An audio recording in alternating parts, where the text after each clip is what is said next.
Kapatid, muli sa mapagpalang umaga nga po sa ating lahat. Bago po tayo simula sa ating pong pag-aaral ng salita ng Diyos, announce lang po man tayo mga kapatid, baka kasi makalimutan po ating mamaya. September 28, ating pong gaganapin yung ating pong general meeting. Yun po ay, doon pa rin naman po sa lugar ng sports complex. Naman, di naman siguro umuulan. Sa gilid. Siguro naman, hindi naman siguro naulan na ng mga pagkakataon na po yun. Ngayon pag-uusapan po natin yung mga darating na events sa ating pong iglesia sa October. Puro October ang ating event. That is dedication ng anak po ni Sister Sara sa Cavite. At yung debut. Pag-uusapan po natin yung debut ng ating pong kapatid na si Sister Army. At siguro po mga kapatid, bago po tayo pasimula, hiniling ko lang po ng mga kapatid na magkaroon po tayo ng contribution para po sa siyempre sa ating kapatid na si Sister Irma. Alam naman po natin yung kalagayan po at ano nangyari doon po sa kanyang anak. So, nailibig na po nung Webes ba? Webes. So, tayo po magbigay. Tayo po para po sa, yung mga gusto po, so mamaya na lang po ibigay siguro. Kay Sister Sean na lang, pakibigyan na lang po kay Sister Sean na yung mga tulong po natin para po sa ating kapatid na si Sister Irma. Okay po? Handa na ba tayo makinig ng salita ng Diyos sa umaga pong ito? Sabi mo sa tabi mo, humanda ka na makinig ng salita ng Diyos. Okay po, sige po mga kapatid, bago tayo dumako sa paksa natin sa umaga pong ito, atin po munang balikan yung naging paksa po natin nung nakaraang Sunday. Kung naaalala pa, Net to Him. Ano po tungkol kay Net to Him? Opening. Ano naman po ang ating mensahe ng Panginoon Diyos tungkol po sa bagay na po iyon? Dapat bukas ang isip, bukas ang puso, bukas ang tenga, bukas ang bibig. Okay, mga kabisado niyo talaga. So, dapat yan lahat open. Okay? Isip, puso, dibdib sa harapan ng ating... Kasi pag hindi bukas, di ka makakahinga. Okay? Okay, so dapat bukas yun. Open tayo sa ganong klase po ng mga puso, isip, at yung dibdib natin sa harapan ng Panginoon. Kung mayroon tayong mga hinanaing, mayroon tayong mga nais sabihin sa Panginoon, dapat bukas yun sa harapan ng ating Panginoon Diyos. Eh po ba yan mga kapatid? So, sana hindi natin malimot o bawat paksa na pag-aaralan po natin mga kapatid. Ito na naman po yung natin dyan para hindi natin siya malimot kung ating isinasabuhay yung bawat paksa na ating na pag-aaralan. Eh, may po ba yung mga kapatid? Kasi kung minsan parang dumarating tayo sa pagkalimot. Tama? Bakit nalilimutan yung aral? Kasi hindi isinasabuhay. Tama ba yung mga kapatid? Higit ngayon, ang lahat ng mga aral natin, sabi ng Panginoon Diyos, ito yung nagdudulot sa atin ng kaaliwan. Eh, may ba yung mga kapatid? Diba? Ito yung nagdudulot sa atin para kung sa asali man yung napag-aralan natin kagabi, dumating man sa atin ng ipo-ipo, hindi tayo matatangay. Ano ba yun mga kapatid? Alalahanin lang natin lahat ng iyon. Dahil siya, itong mga salitang ito ang magpapalatag sa ating pong mga pananampalataya. Higit sa paksa natin sa umaga nga pong ito mga kapatid, ating pag-aralan, isa pa sa mga anak ni Mizraim, sa umaga pong ito, ating pag-aaralan, ay mababasa po natin sa Genesis 10:14. Genesis 10:14. At si Patrusin at si Casluhin na siyang pinagbuhatan ng mga Pilisteo at ang Castorim. Okay. So sa umaga pong ito mga kapatid, ating pong pag-aaralan, isa pa sa mga anak ni Mizraim ay si Patrusim. Okay? Patrusim, sa salitang Hebreo, ay Patrusi. Spelling po niya, P-A-T-H-R-U-S-I-Y.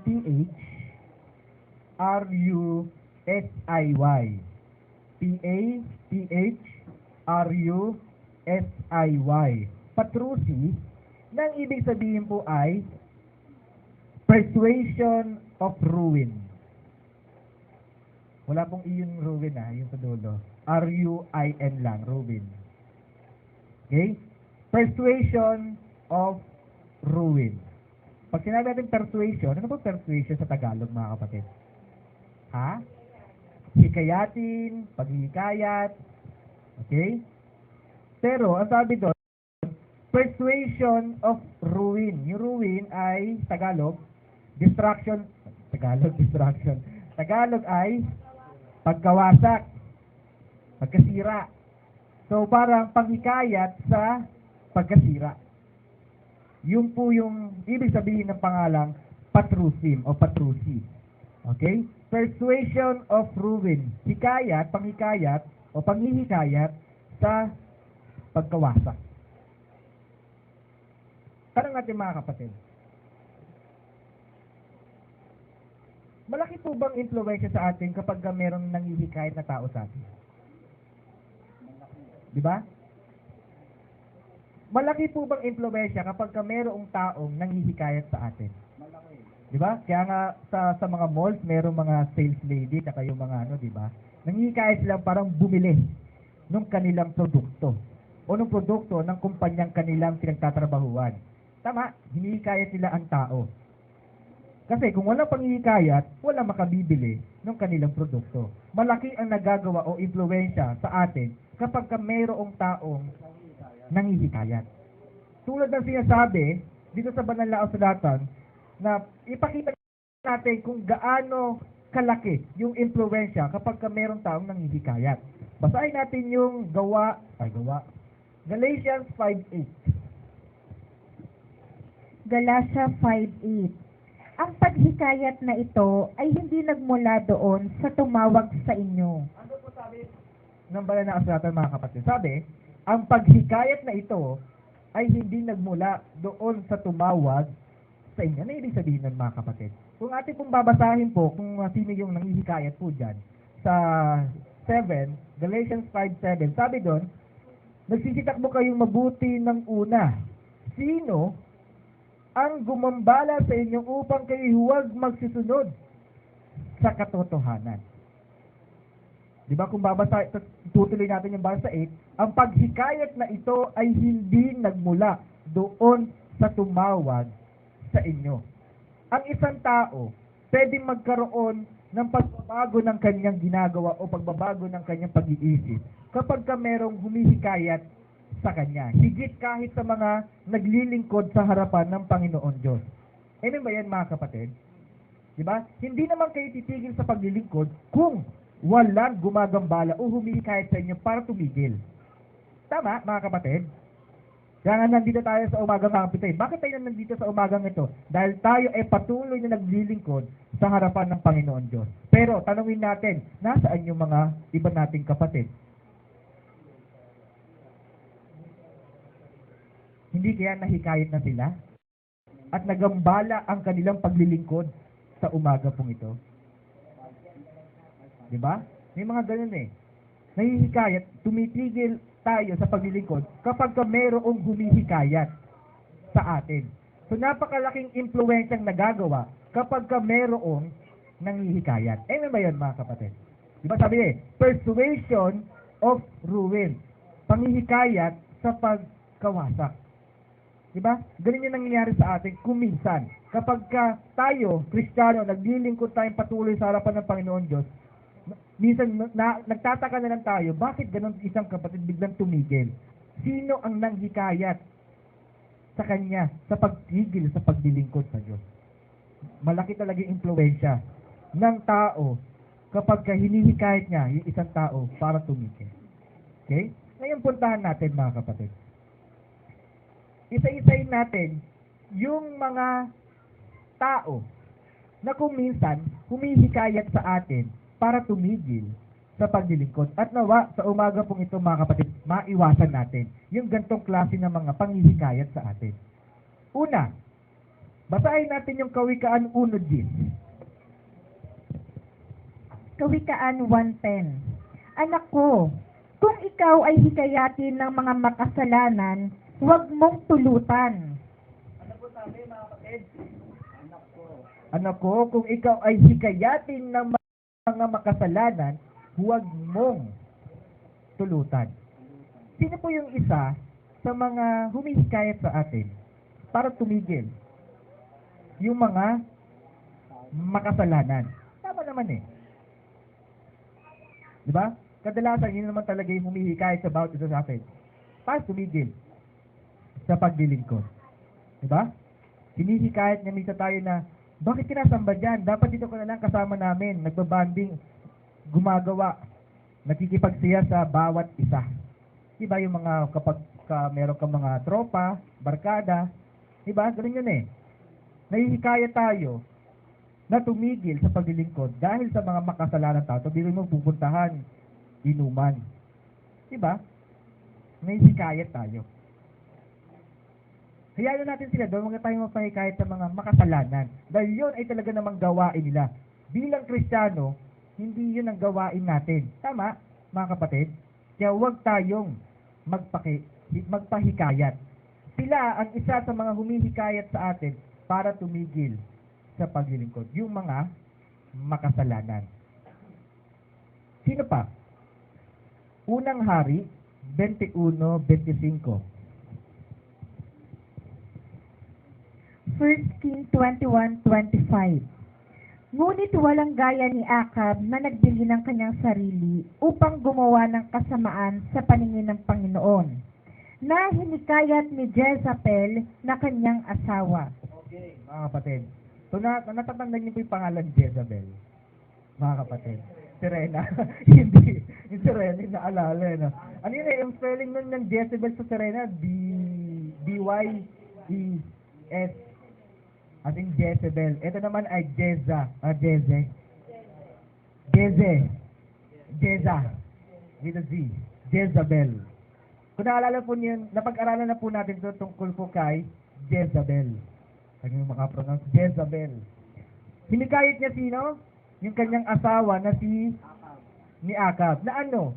Saan niya po hinikayat yung kanyang asawa na si Akab? Kung itutuloy po natin yung basa po nun, mga kapatid, dun sa 26, makikita po ninyo, hinihikayat po niya yung kanyang asawa na sumamba sa Diyos-Diyosan. Tanong mga kapatid, dumating na ba sa punto ng inyong buhay na meron ding humihikayat sa inyo na sumamba sa Diyos-Diyosan? Pag sinabi kasi natin Diyos-Diyosan, tandaan natin mga kapatid hindi lang po ito tumutukoy palagi doon sa literal na Diyos-Diyosan. May ba yun mga kapatid? Meron na bang humikayat sa inyo na sumamba sa Diyos-Diyosan? Maraming beses na po, no, mga kapatid? Diba? Yung bisyo, kuminsan, diba? Kahit nga yung sariling, yung gutom lang eh. Diba? Yung sariling tiyan. Diyos din yun eh. Tama? Hinihikayat tayo nito na sumamba sa Diyos-Diyosan. Diba?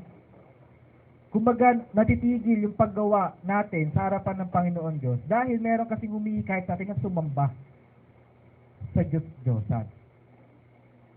Sa ngayon po mga kapatid, hanggang ngayon po ba, meron po bang humihikayat sa inyo na sumamba sa Diyos-Diyosan? Marami bang Jezebel sa buhay ninyo ngayon na patuloy na hinihikayat po kayong sumamba sa Diyos-Diyosan, mga kapatid? Sana wala na, mga kapatid. Sabihin mo, sana wala na. Sana wala ng Jezebel sa buhay mo. Diba? Tanggalin na natin yung mga Jezebel sa buhay po natin, mga kapatid. Kaya nga parang pag magpapangalan ka ng bata, parang ang pangit ang pangalan ng Jezebel, no? Pangit ang kahulugan. Hinihikayat ka na sumamba sa Diyos-Diyosan. Ano ba yan, mga kapatid? Kaya iwasan natin yon.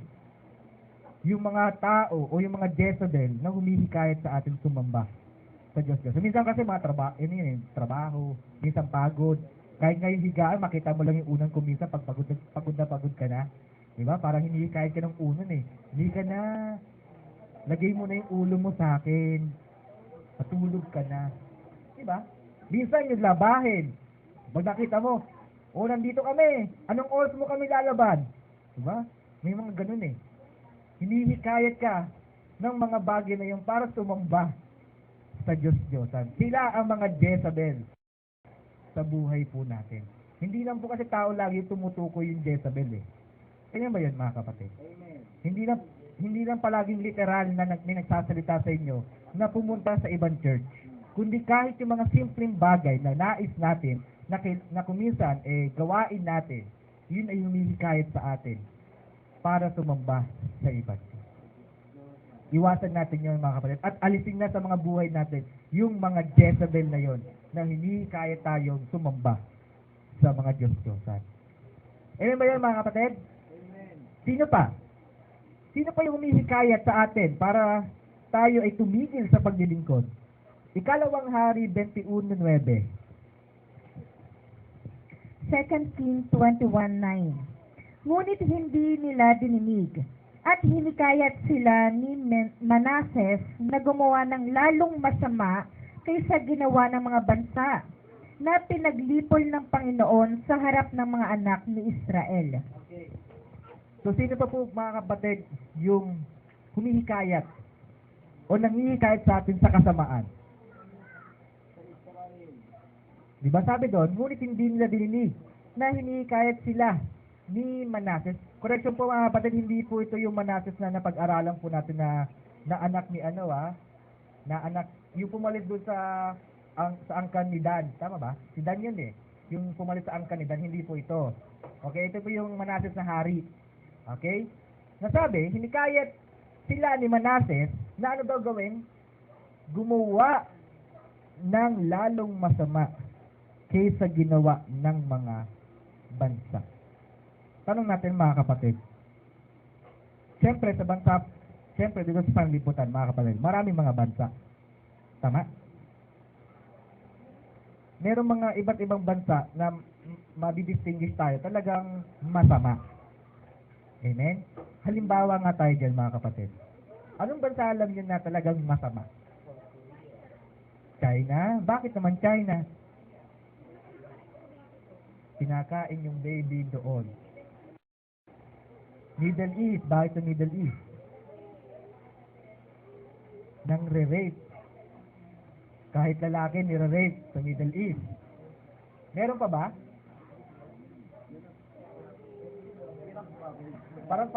Parang masarap pumunta rin nang re-rape ng mga lalaki sa Middle East eh. Wala kang bigote doon, bro.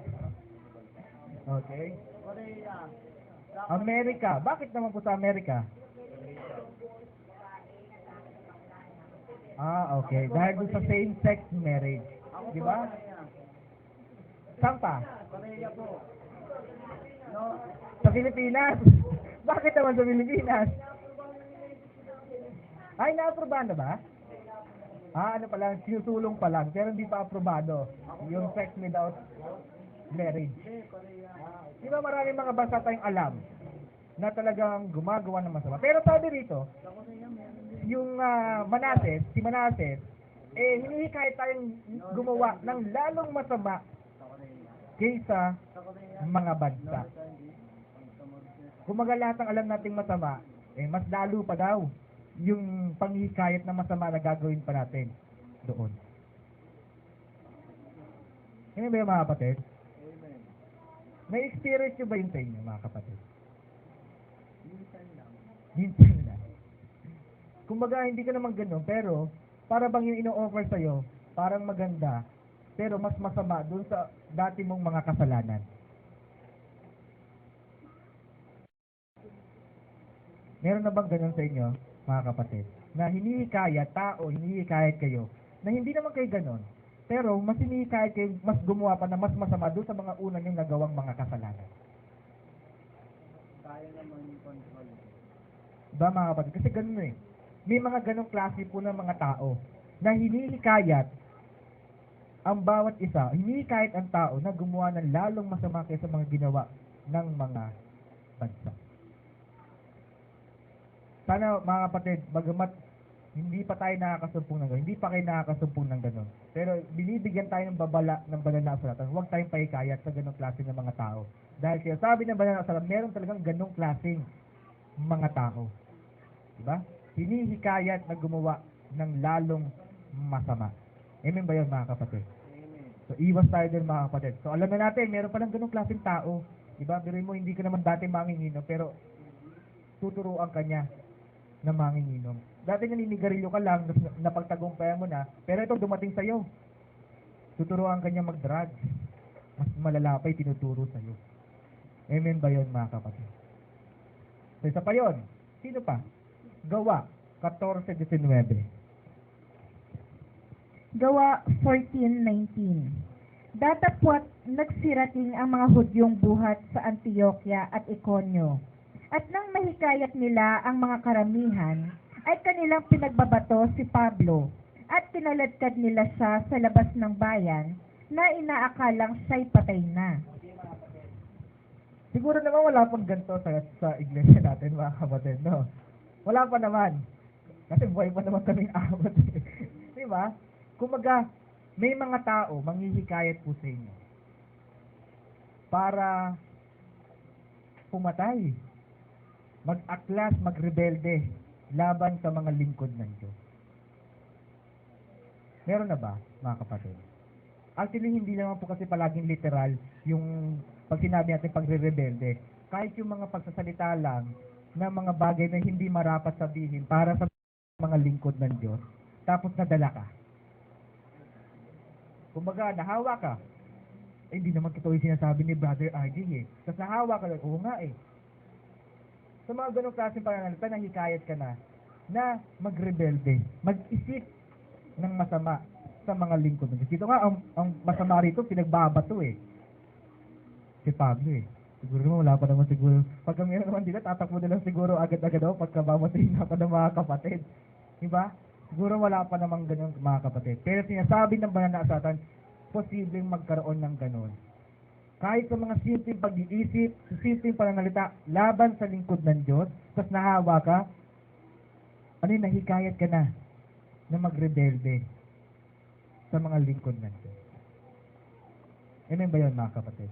Diba yung mga, kuminsan, ano yun, nagsisimula lang yan sa sa mga bagay na nakikita nilang parang hindi maganda sa mga tagapagturo. Hindi sa inyo nakikita yung nagtatalo-talo yung mga tagapagturo pagdating sa aral, ay ganyan pala doon sa church na yan, tapos nahawa ka. Oo nga eh. Dapat pala hindi na tayo pumunta rito. Alisa tayo. Sa mga simpleng ganon mga kapatid, nahikayat ka na magrebelde sa mga namumuno. Ano ba yun mga kapatid? Sa mga ganong pagkakataon mga kapatid, pagka nakakita nyo, kung minsan meron kayo nakikita hindi magandang ugali sa mga tagapagturo, ano ba ang dapat natin ginagawa? Kung ating naaalala pa mga kapatid yung aral natin ha. Kasi tandaan natin lagi nating mag-isip tayo kung ano yung pwede nating magawa kapag gano'n yung nakita natin sitwasyon. Ang gagawin ba natin? Mga hawa tayo ng mga kapatid? May manghihikayat ng mga kapatid doon sa ating kaisipan na ganun pala ang mga tagapagturo? O iisipin natin na talagang dumarating sa punto na hindi talaga naiiwasan sa loob ng bahay ng Diyos na merong ganong klase ng mga sitwasyon. Diba mga kapatid? Higit kapag isang kapatid sinasaway. Ang sakit-sakit naman magsalita ng mga tagapagturo. Parang ganun lang ang ginawa ko eh. Parang big deal na sa kanila. Tapos nahawa pa yung isang kapatid, narinig. Nahikayat mo ngayon yung kapatid. O nga, ang sakit-sakit talaga niya magsalita. Ano ba sinabi sa'yo? Ba? Simpleng mga bagay na yung mga kapatid. Kahit hindi lantarang panghihikayat, kahit hindi direktang panghihikayat na magrebelde sa mga tagapagturo, sa simpleng mga bagay na yung mga kapatid, nanghihikayat na tayo. Nawa mga kapatid, dumating naman sa atin yung gano'n, huwag tayong pahikayat. Amen ba yun mga kapatid? Sabihan sa tabi mo, huwag kang pahikayat. Huwag tayong pahikayat mga kapatid. Okay? Makita man tayo ng gano'n mga kapatid, isipin natin dumating ganyan sa iglesia upang saan ikatatag ng bawat isa po sa atin. Hindi para ikababagsak ng bawat isa po sa atin. Okay? Sino pa? Mga kapatid, basahin naman po natin yung Deuteronomio 13, ang talata po isa. Deuteronomy 13:6. Kung ang inyong kapatid na lalaki na anak ng iyong ina, o ang iyong anak na lalaki o babae, o ang asawa ng iyong sinapupunan, o ang iyong kaibigan, na parang iyong sariling kaluluwa, ay humimok sa iyo ng lihim na magsabi, tayo yumaon at maglingkod sa ibang mga Diyos na hindi mo nakilala, ninyo o ng iyong mga magulang.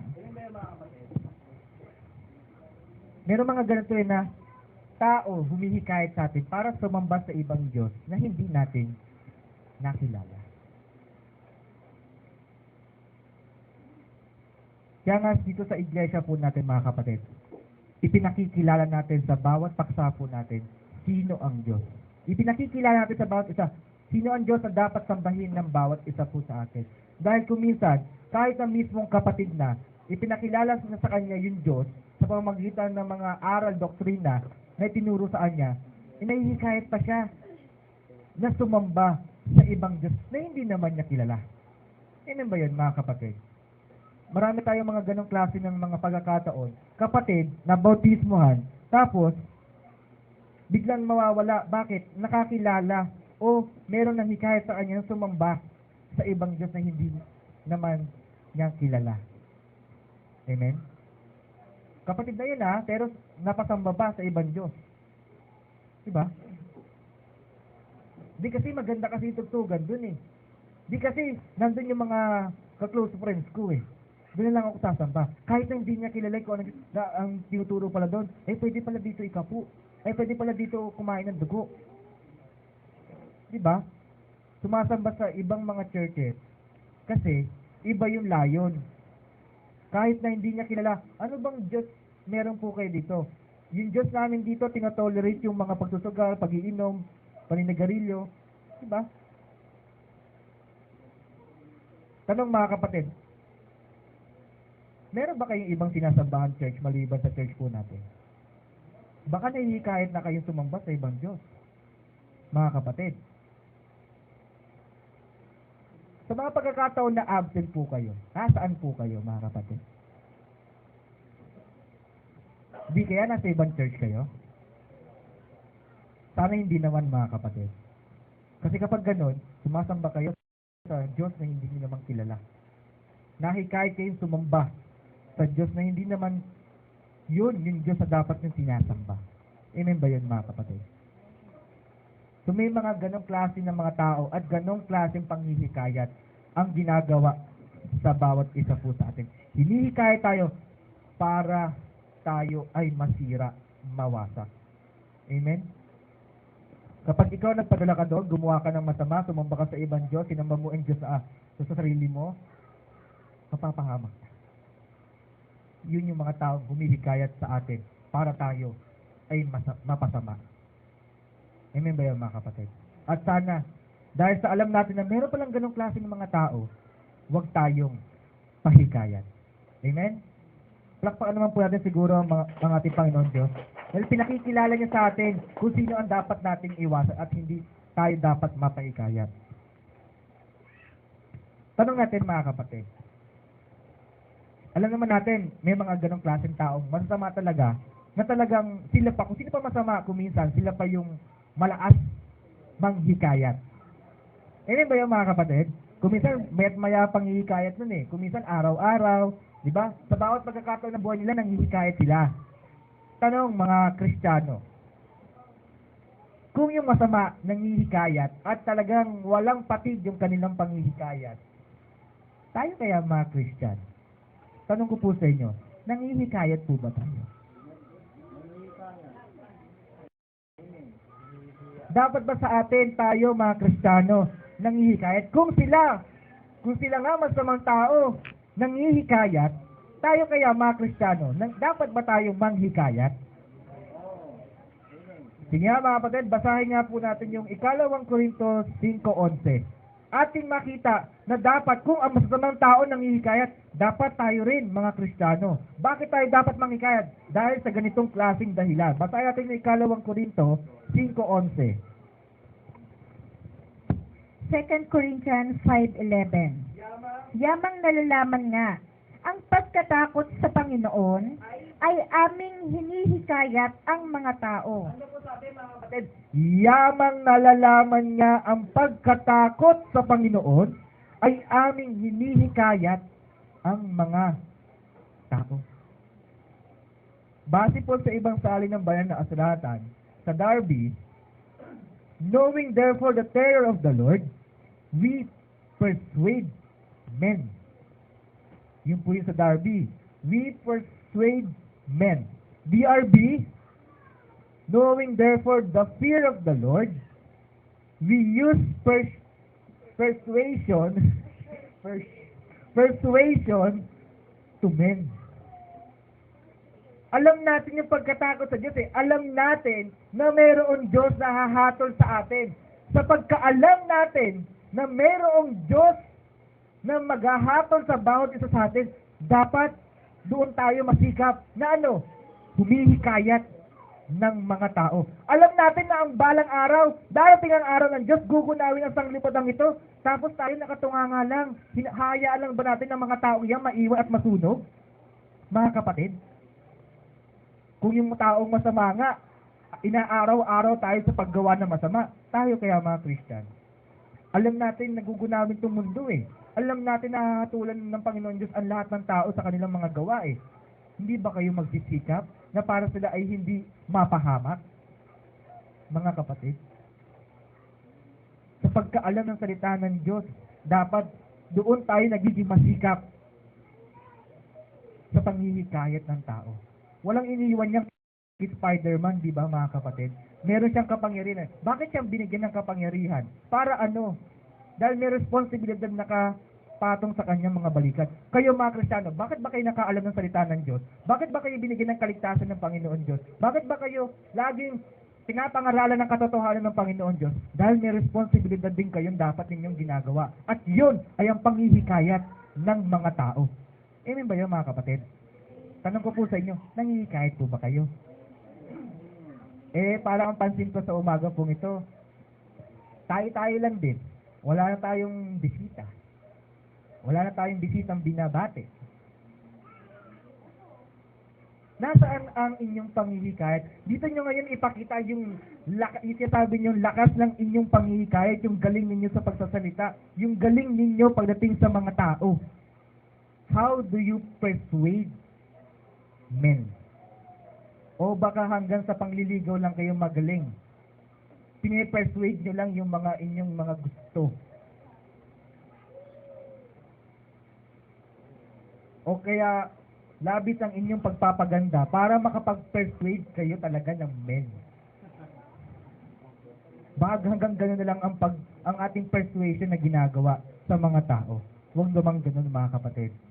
Tandaan natin, sabi ng Banal na Kasulatan, yamang alam natin ang pagkatakot sa Diyos, dapat humihikayat tayo ng mga tao. Sabi mo, humikayat ka ng tao. Humikayat ka ng tao. Tao yaman dito. Humikayat tayo ng tao mga kapatid. Diba? Alam natin darating ang panahon ng Diyos, darating ang araw ng pagkagalit ng Diyos. Hindi ba kayo concerned sa mga taong nandyan sa labas? Hindi ba kayo concerned sa mga kaibigan niyo na balang araw kapag hindi sila tumamba o nanampalataya sa Diyos, mamamatay sila, parurusahan sila ng Diyos? Diba mga kapatid? Dapat yung pa yung nagsisikap, yung pa yung umaakit sa atin para lalo tayo maging masikap sa panghihikayat ng tao. Dahil alam natin, darating ang panahon, itong mga taong ito, mamamatay, susunugin ng Diyos. Kapag hindi sila nanampalataya sa Diyos. Okay? Dapat mas masikap tayo. Mas masikap tayong manghikayat ng tao. Saan? Saan natin sila hihikayatin, mga kapatid? Sa mga kalokohan alam din natin? Mga kapatid? Sa mga laro na alam din natin? Sa mga movies na kung minsan pinagpupuyatan ng ilan sa atin? Mga kapatid? Doon ba natin sila hihikayatin? Para tuloy ako kaya tamaan dito. Nakapanghikayat ako na manood ng overnight dahil sa One Piece na yun kung hindi lang talaga no? Doon ba tayo dapat manghikayat mga kapatid? Saan ba natin hihikayatin yung mga taong ito? Una, basahin po natin yung Gawa 26:28.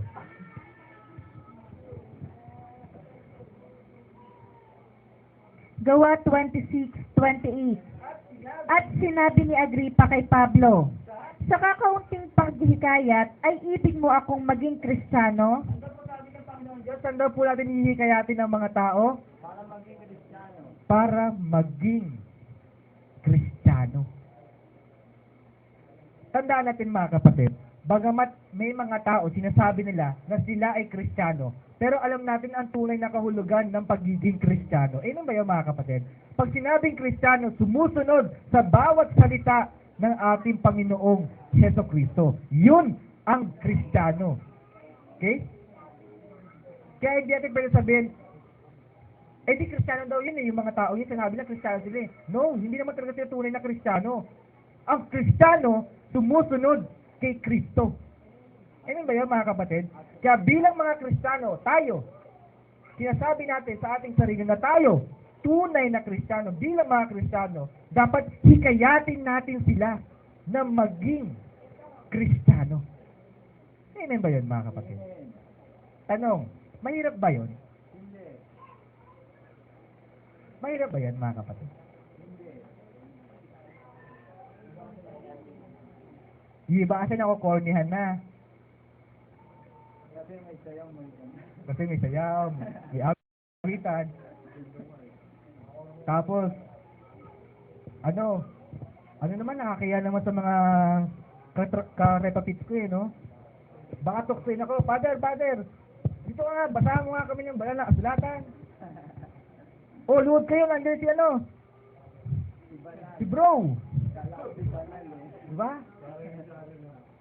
Nakakaya ba mga kapatid? Nakakaya ba magbahagi ng salita? Nakakaya ba mangikaya na? Sa baka sa church namin, nakakaya ba yan? Actually, ngayon sa panahon po natin, ang dati kasi naiisip ko, ganun talaga, nakakaya. Pero sa panahon natin ngayon, para bang mas marami ngayon yung gusto nilang mas umaattend sa mga ganitong klase ng mga gawain. Talagang ngayon, para bang walang, hindi ka pwedeng hindi makasumpong na tao na hindi sumasamba. Kahit na sabihin natin yung born again, kahit sabihin natin baptist, kahit sabihin natin iba yung kanilang denominasyon, pero meron silang sinasambahan. Kasi laganap na talaga ngayon yung salita ng Panginoon Diyos. Tanong, yung salita ng Panginoon Diyos, yung katotohanan ba ng Diyos na nasa atin, yung ba ay laganap na katulad ng paglaganap nila? Mga kapatid. Hanggang saan lang ba sakop ng ating ng ating pangangaral mga kapatid? Hanggang saan lang ba ang sakop natin, kaibigan? Sige, sarili, pamilya. Sakop ba ninyo, pamilya? Pagdating sa pagsasalita ng Panginoon Diyos, extend natin sa mga kamag-anakan mo. Nasasakop ba sila kapag ka ikay nangangaral o nagbabahagi ng salita ng Diyos? Nakakapagbahagi ka ba sa kanila? Lawakan pa natin sa mga kaibigan mo. Nasasakop ba sila ng iyong panghihikayat sa mga taong hindi mo kakilala? Hanggang doon ba ang sakop ng inyong panghihikayat para sila'y maging Kristiyano? Dapat mga kapatid. Yan ba yun mga kapatid? Palakasin ninyo ang mga signal ninyo mga kapatid. Palakasin ninyo yung alab na nasa inyo. I-extend ninyo yung alab ninyo hanggang doon sa mga taong hindi nyo kakilala. Dapat nanghihikayat kayo na maging Kristiyano rin sila. Amen ba yun mga kapatid? Palakpakan naman po natin ang ating Panginoon Diyos mga kapatid. Okay? Sabi pa nga at lagi itong binabanggit natin sa mga kapatid. Kapag nanghihikayat po kayo, huwag niyo pong ipangihikayat yung kung anong meron sa church. Meron ba? Wala. Wala nga eh. Di ba? Huwag niyo rin ipangihikayat yung mga kababaihan ng church. Meron ba? Meron ba? Ay, wala rin ba? Wala na. Taken na yan.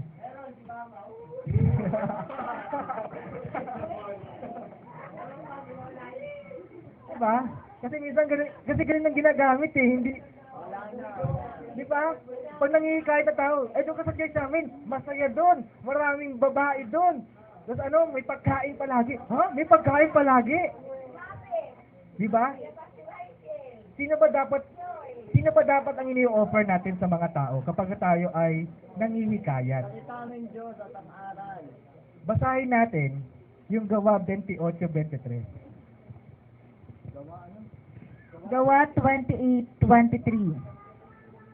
At nang mataningan na nila siya ng isang araw, ay nagsiparoon ang lubhang marami sa kanyang tinutuluyan. At sa kanila'y kanyang ipinaliwanag ang bagay na sinasaksihan ang kaharian ng Diyos at sila'y hinihikayat tungkol kay Jesus. Kaya na po natin dapat hikayatin, ano dapat ini-offer natin sa tao? Hinihikaya tungkol kay Si Jesus. Hindi yung kapatid, hindi yung ano yung church, hindi yung kung anong meron sa church, kundi si Jesus. Tanda natin mga kapatid, maraming din pagkakataon sa atin na nang dahil hindi naging pundasyon si Jesus, nawala. Ano ba yan mga kapatid? Naging Kristiyano nga, tapos eventually nawala naman. Bakit? Hindi kasi in-offer si Jesus. Ang in-offer, sarili. Diba? Pag hindi ka naging member dito, hindi kita sasagutin. Hindi tayo pwede. Diba? Ay, yung pondo ng church para lang yun sa mga kapatid eh. Pantulong lang po yun sa mga kapatid. Ang ginagawa tuloy ng ibang tao, umaatin. Bakit? Kasi ang focus, yung pondo, may pondo ba? wala nga akong mabilang na pondo eh. Diba? Ang ini-offer natin, ang ginagawa natin panghikayat sa tao, Jesus, mga kapatid. Amen? Tandaan natin na kapag nawala yung mga bagay na nila dito, mawawala rin sila. Tama? Kasi yung nagiging focus kung bakit sila napahikayat. Yung mga bagay na po yun. Pero, kung si Jesus ang ginawang panghikayat sa kanya, naging matatag siya doon, di kailanman kahit yung mga kakulangan na nakikita niya sa iglesia, yung mga bagay na nakikita niya sa mga kapatid, dahil si Jesus ang kanyang pundasyon, matibay yun sa pananampalataya. Amen mga kapatid. Yun ang dapat ipinanghihikayat natin sa tao, si Jesus. Amen ba yun mga kapatid? Amen. Sino pa? Ano pa ang dapat nating ipanghikayat? O saan pa natin dapat hinihikayat ang tao? Basahin natin yung Ezekiel 3:18. Ezekiel 3:18. Pagka aking sinabi sa masama, ikaw ay walang pagsalang mamamatay, at hindi mo pinagpaunahan siya o nagsasalita ka man upang hikayatin ang masama mula sa kanyang masamang lakad, upang iligtas ang kanyang buhay. Ang gayong masamang tao ay mamamatay sa kanyang kasamaan, ngunit ang kanyang dugo ay aking sisiyasatin sa iyong kamay. Ano ba yung mga kapatid? Saan pa natin dapat hikayatin ng tao? Saan natin sila dapat hikayatin, mga kapatid? Ang iyong dugo ay hikayatin sa kanyang kamay. Saan natin hikayatin, paano tayo manghihikayat, mga kapatid, kung hindi natin alam kung saan sila hikayatin? Una, maging Kristiyano, hikayatin siya sa pamamagitan ng ating Panginoon Jesucristo. At saan pa natin sila dapat hikayatin? Magbago. Magbagong buhay. Mula sa masama, lumakad na katulad ng paglakad ng bawat Kristiyano meron dito sa loob ng bahay ng Panginoon Diyos. Ano ba yan mga kapatid? Tanong mga kapatid, ilang beses na kayo nakapanghikayat na magbago yung isang tao? O ilang tao na ang nahikayat ninyo para magbago?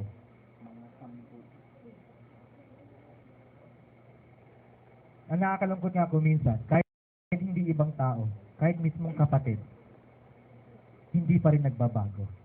Tanong, yung kapatid na ba yun, nahikayat mo na ba na magbago?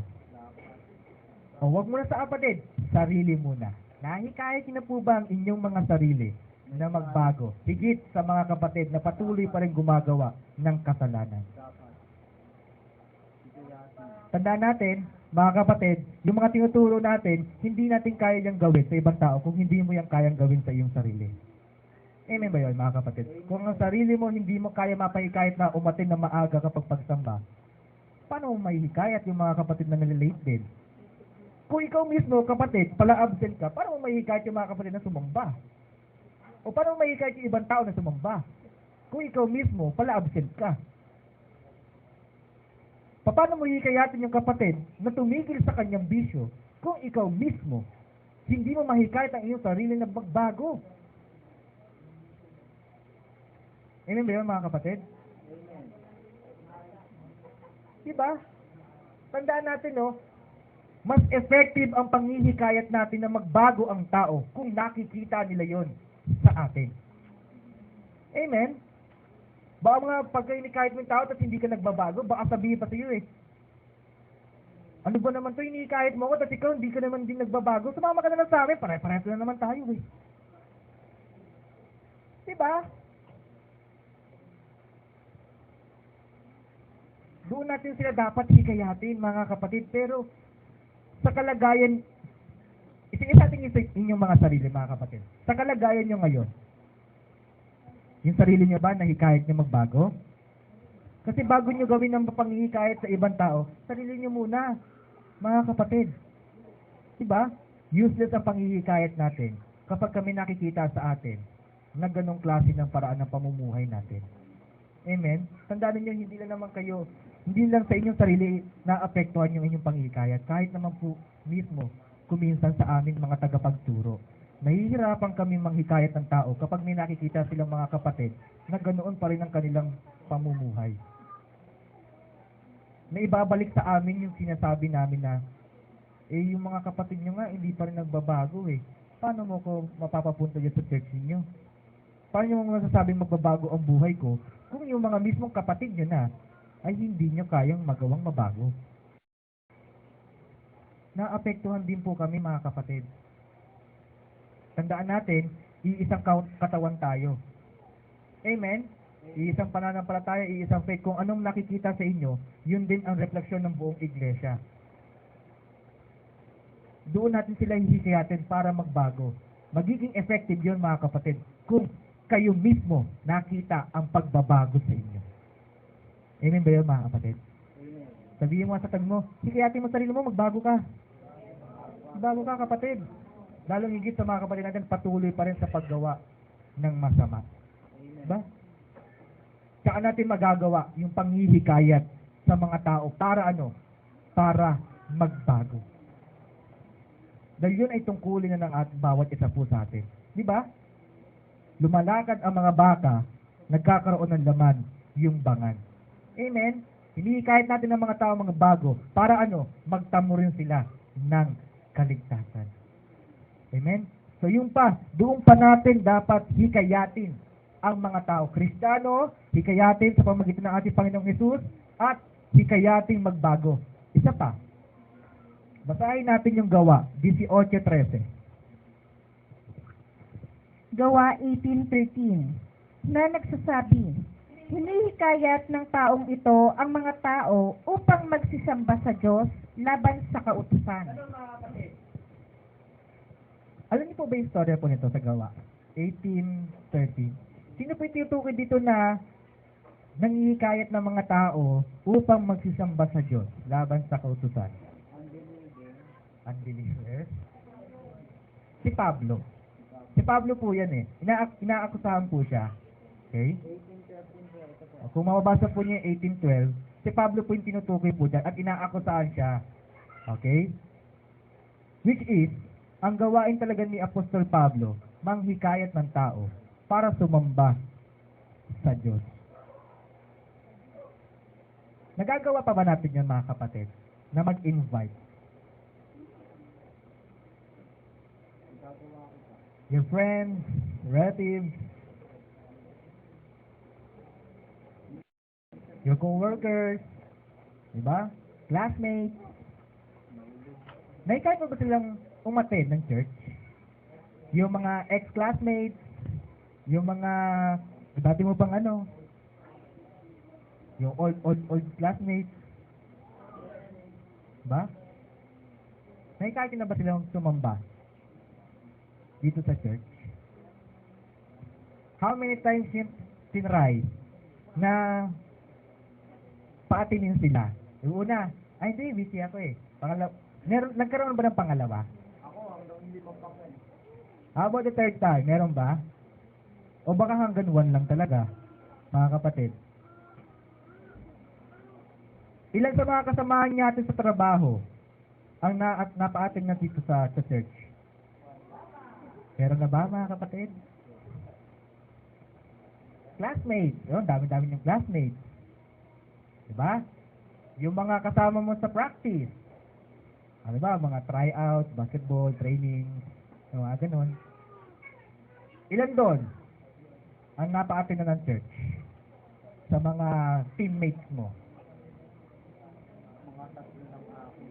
Kasi sabi, hinihikayat natin dapat ang tao na ano, magsisamba sa Diyos. Ang nandito ay puro mga lingkod ng Diyos na talagang sumasamba sa Diyos.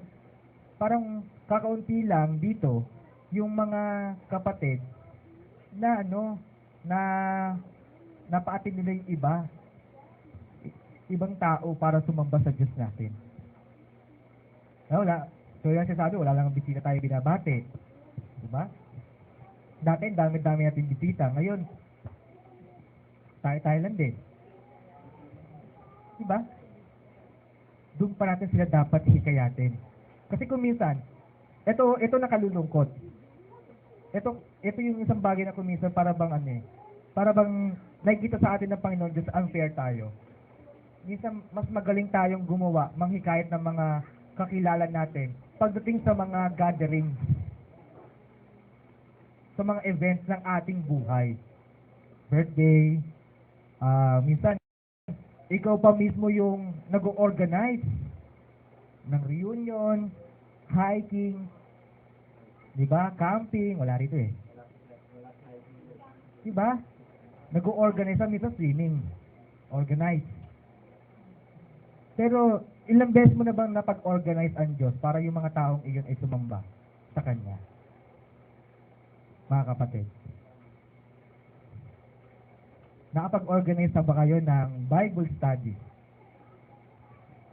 Mga kapatid? How many times? Diba? Minsan nakikita tayo ng Diyos unfair dun sa mga bagay na yun. Dahil pagdating sa mga events sa buhay natin, tayo pa organizer. Pero pagdating sa event sa Diyos, hindi natin makapagpa-organize. Hindi tayo makapagpa-organize para sa Kanya. Amen ba yung mga kapatid? Amen. Diba? So, isipin niyo sa inyong mga sarili. Ilang beses na ba ako nakapag-invite na tao na sumamba sa Diyos natin?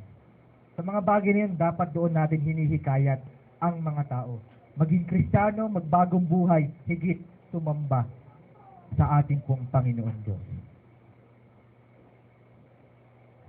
Ngayon mga kapatid,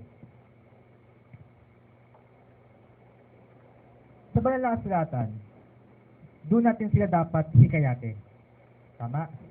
Pero kung itatanong natin sa Diyos, Panginoon, paano po namin sila may hikayat?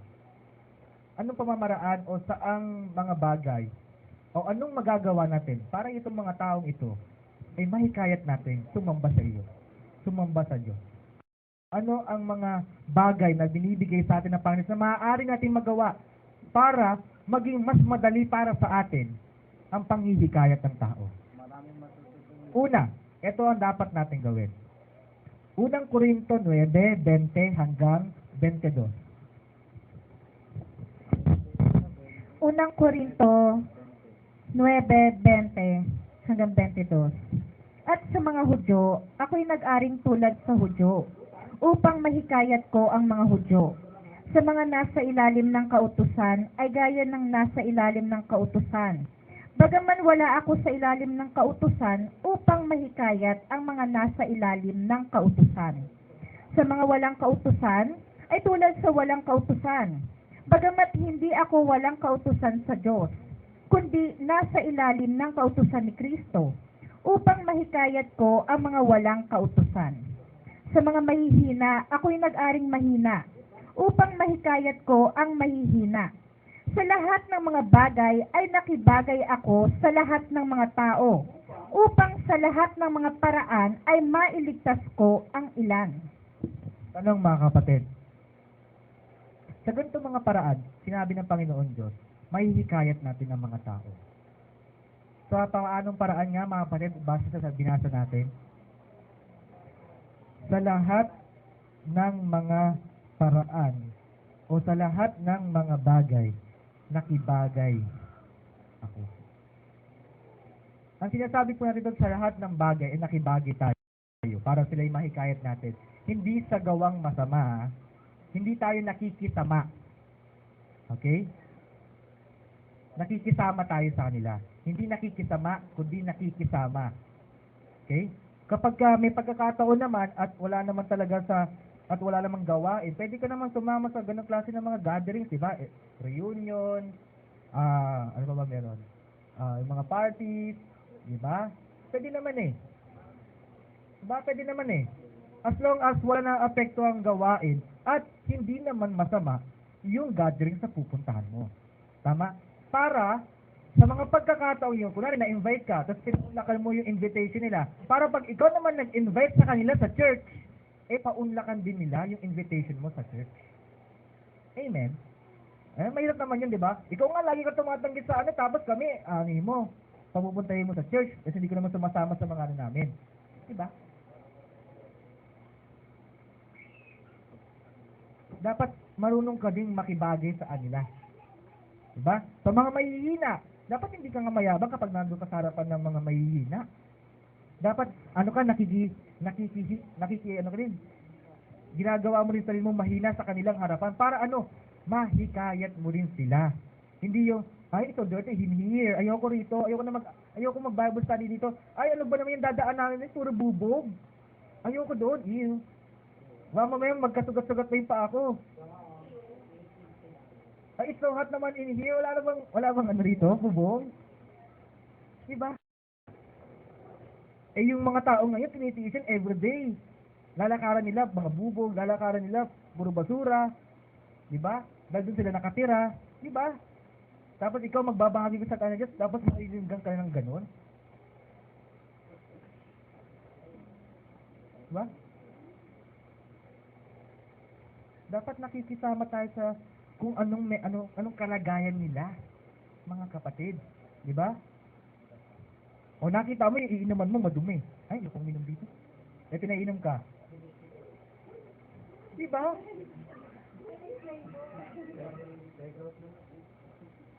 Dapat ganun. Dapat marunong tayo makibagay, marunong tayo makisama. Para mahikayat din natin sila. Ba yun, mga kapatid? Kung pairali mo yung sarili mong hindi, ayoko kasi ng ganun eh. Hindi, ang layo kasi. Hindi, kasi ang baho dun. Wala. Wala kang mahihikayat nun. Hindi mo sila mahihikayat. Ba yun, mga kapatid?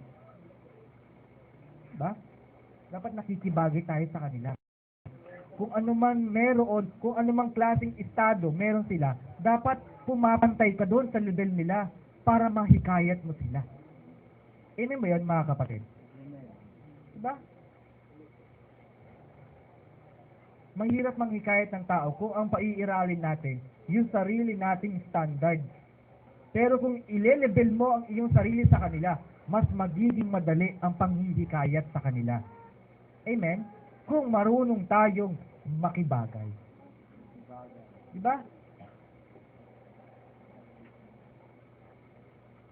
Saan pa, mga kapatid? Paano pang parang natin mahihikayat ang mga taong ito na sumamba sa ating Diyos? Unang Korinto 9:19.